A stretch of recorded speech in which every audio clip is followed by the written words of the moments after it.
Greetings everyone and welcome to my YouTube channel. I'm your host Captain Ryan. Today's YouTube video comes to us courtesy of Evrien in the Minotaur.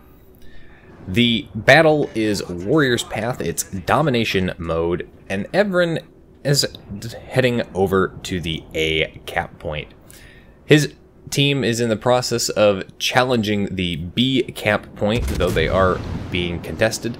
And the enemy team is in the process of capping the A cap point. As he gets up here, Friendly Destroyer has laid him a smokescreen. Unfortunately, he laid the smokescreen a little too far back behind the island so that Evrien really couldn't get shots out. And this has forced Evrien to put shots into the two Kharbarovs and pop his own smokescreen. Now, he's popped his smokescreen, and he is sitting here. He's putting shots downrange into these Kharbarovs, but you'll notice that he's popped his hydro consumable, and that's kind of an important thing to do when dealing with a lot of destroyers nearby. Evrien's team does have a destroyer advantage, having 4 destroyers to the enemy's 3, though now the enemy is down to just 2. And here come the torpedoes. Fortunately, fully visible thanks to the hydroacoustic. Evrien is not alone in this battle. He's got himself in a division with 2 other people, and that's going to certainly come into play later in the game, because teamwork is always important. Now, Evrien's torpedoes dropped into the smokescreen up there in an effort to try and hit the other enemy Kharbarovs that was capping the A cap point, do manage to connect with that destroyer, who did in fact stay still, more than likely, in that smokescreen. Now, what's the old adage that I always say? Yes, that's right. Smokescreens are torpedo magnets, and if you find yourself in a smokescreen with an enemy vessel popping up inside your torpedo range, it's probably best if you don't sit broadside onto them in your smokescreen, but rather start backing up, turning away, pointing your bow or stern toward them to minimize the risk of getting torpedoed. It also means that if torpedoes do show up, you can actually turn your ship a lot quicker and start moving away.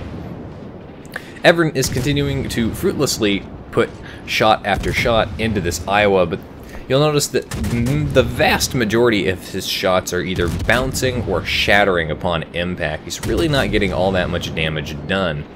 The Minotaur is capable of putting out a significant amount of fire. I mean, obviously, look at the rate of reload at 2.6 seconds. Just shot after shot after shot. It's like a cascading waterfall of semi-armor piercing. And if you find yourself in a battleship, it's absolutely really annoying. However, these kinds of ranges, it's not really doing all that much damage, and most of the damage that's being done can be fairly easily repaired by that Iowa. At close range, however, that kind of firepower is devastating to battleships like iOS. The enemy team has managed to kill one of Evrien's div mates. It's a little unfortunate for his div mate, but it does happen. Not all of us can get the perfect game. But the enemy team only has 1 destroyer left, and that's a Shimakaze, and we're actually going to see his torpedoes pop up here soon enough. The enemy team, looking at the situation on the minimap, has managed to secure the C cap point, and they are in the process of capping the B cap point. But again, you'll notice that they've lost yet another ship. So because they continue to lose ships, they're going to be down on points, and really holding the B cap point is the only way they're going to be able to stay relevant in the game if they continue to lose points. Evrien putting the superior speed and rudder shift time of this cruiser to work as he manages to dodge that wall of skill from the Shimakaze as an enemy battleship comes around the corner of that island. Now, Evrien is hiding in a smokescreen, but it's important to remember that that battleship up there, that's a German battleship. He's got hydroacoustic, which means he can get close enough and spot you with that hydro.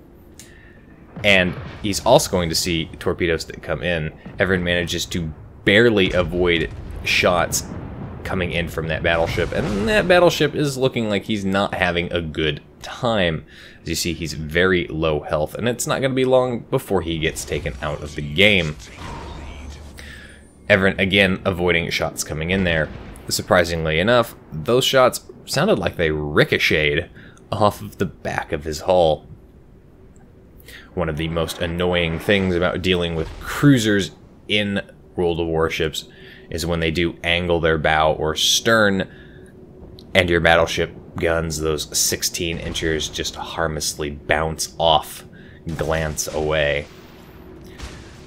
The battle situation has changed now as the Cyclone has gone active. That means that the detection range is going to drop down to 8 kilometers.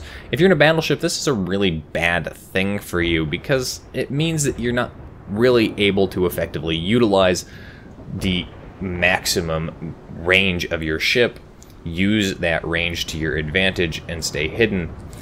If you're in a destroyer, it's really a good thing for you, because it means that you can sneak up well within torpedo range, spot an enemy ship, and they really don't have a lot of time left.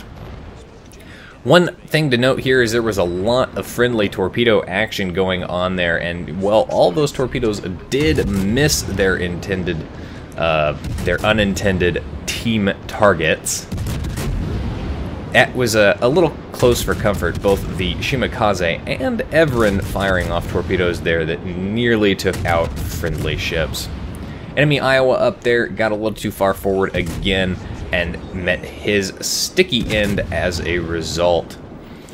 That's why you do have to be careful when playing the Iowa, and should pretty much avoid getting overextended. But if you do find yourself overextended, the bow-on meta is kind of your only option here, to go ahead and bow on, reverse far enough away until the enemy team decides that there's something better to shoot at.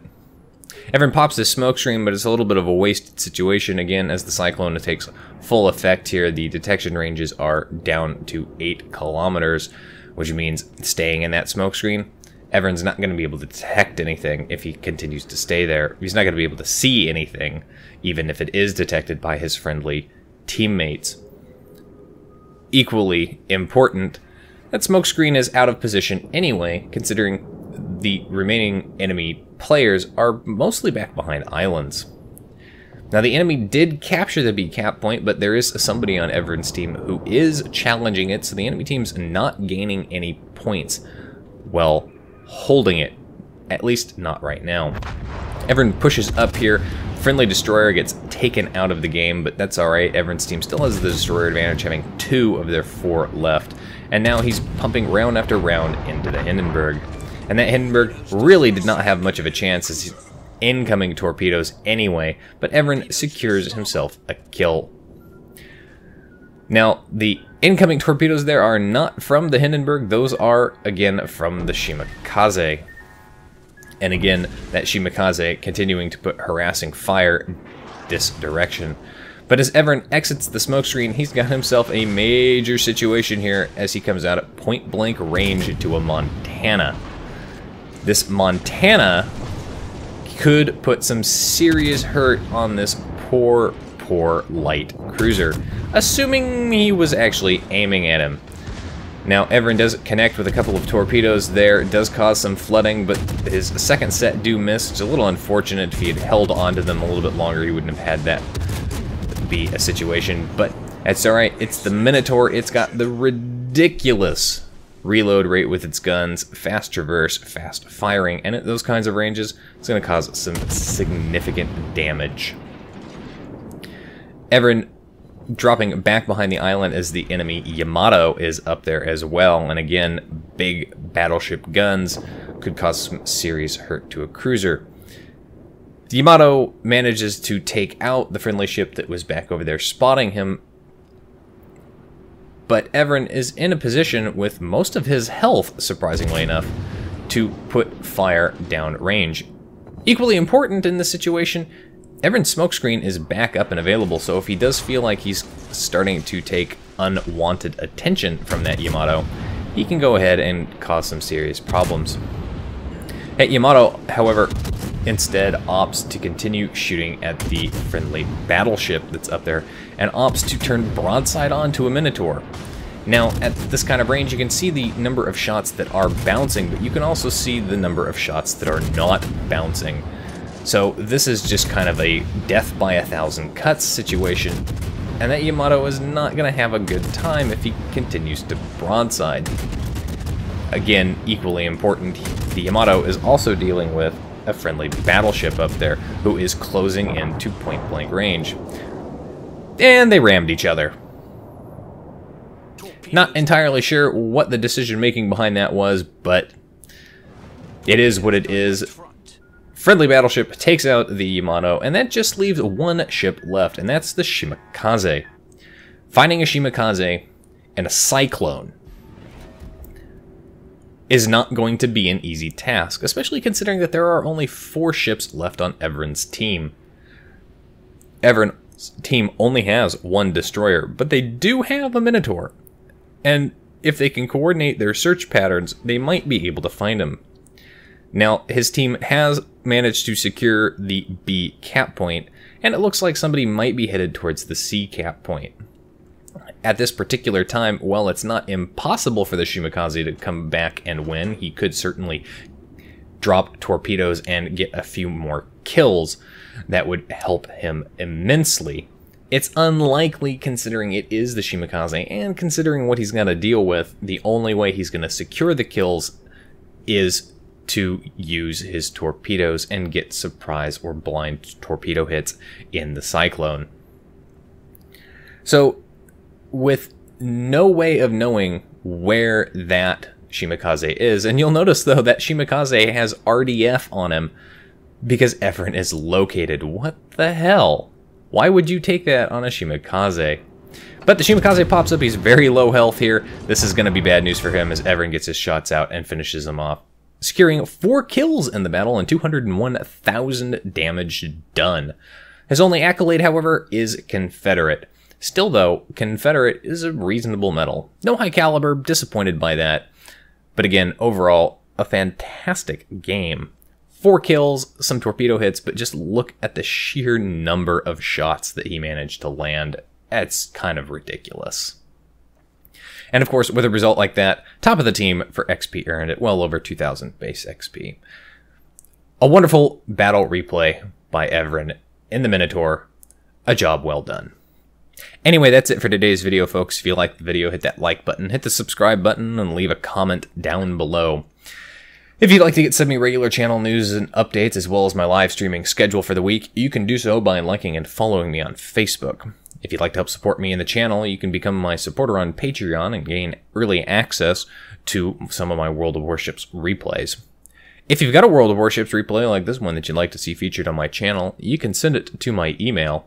And if you'd like to watch me play World of Warships among other games live, you can follow me on Twitch. You can find the links for all of those in the video description down below. And as always, I'll see you next time. This is Captain Rye, signing off.